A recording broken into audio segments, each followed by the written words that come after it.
Hello, guys. Welcome back to Envision Academy. Today's story is Gek Plays a Joke, written by RKD Gader. Gek Plays a Joke. On the morning of the fourth day, Mother had to chop firewood herself. They had eaten the hare long ago, and the magpies had picked the bones clean. All they had for dinner that day was porridge and onions. The bread was almost finished, but Mother found some flour and baked a few biscuits for them. After that dinner, Gek felt very low, and Mother wondered if he had temperature. She ordered him to stay inside. Then she dressed Chuck, took pails and a little sleigh, and the two went out for water and to gather twigs to start the stove in the morning. Gek was left alone. He waited and waited, then he grew restless. Chook and Mother were gone for some time.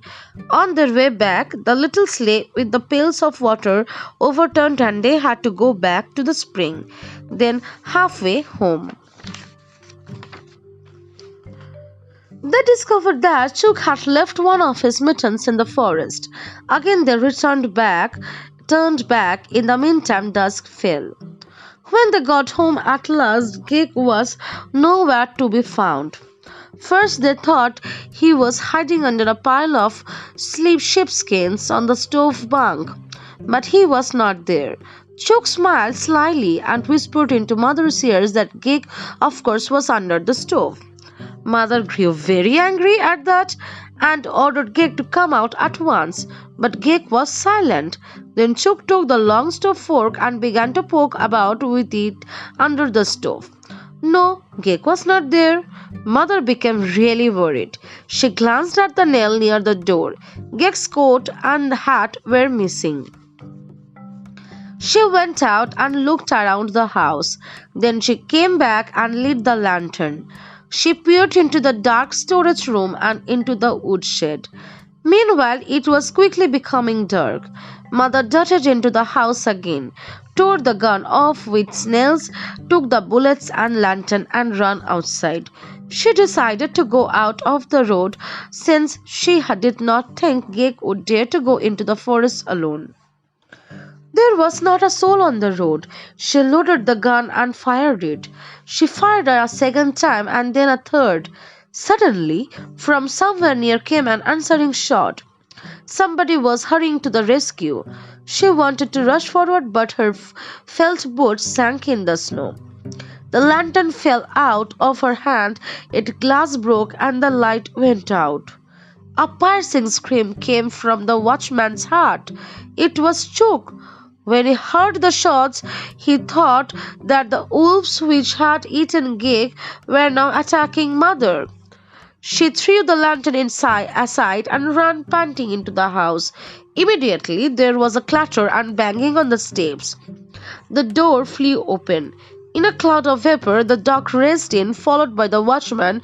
"What's the matter? What's all the firing about?" he asked, without greeting them or taking off his things. "I have lost my boy." Tears ran down Mother's face. "Just a moment. Now," the watchman said. "When did you lost him? Long ago or just now?" Back Fearless, he ordered the dog. "An hour ago," Mother replied. "We were out fetching water, and when we came back, he was gone." "He couldn't have gone very far in an hour, and if he is wearing his felt boots and coat, he can't be frozen. Come here, Fearless, have a sniff." The watchman pulled Gek's hood off the hook, then he held it and Gek's galoshes under the dog's nose. The dog sniffed at the things and lifted his clever eyes to his master's face. "Go, Fearless, find him," cried the watchman, throwing the door open.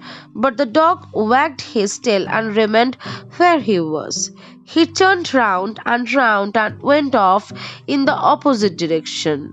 He stopped near a big wooden trunk and scratched its lid with his shaggy paw.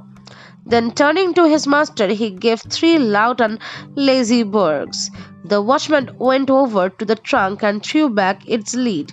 There, on a heap of sheepskins and sacks, lay Gek, fast asleep. He was covered with his coat and his head rested on his hat. When he was woken up, his sleepy eyes blinked. He could not understand why such a fuss was being made about him. Mother kept kissing him and crying. Chook tugged at his arms and legs, jumping up and down. Hooray! Hooray! He shouted. It turned out that Gek had felt terribly lonely when Mother and Chook went out for water and decided to play a practical joke on them. His idea was to hide in the trunk till they got back and began searching for him, and then give them the scare of their lives by howling inside the trunk. But since they had taken such a long time to come, he had dozed off. Mother placed her hand gratefully on the watchman's shoulder, but Gek got a scolding for giving everyone such a fright. Mother explained to him why it was a mistake to hide and worry everyone. When he realized his mistakes, poor Gek was very sorry. He went and sat quietly beside Mother, who would not let him out of her sight for the rest of the evening.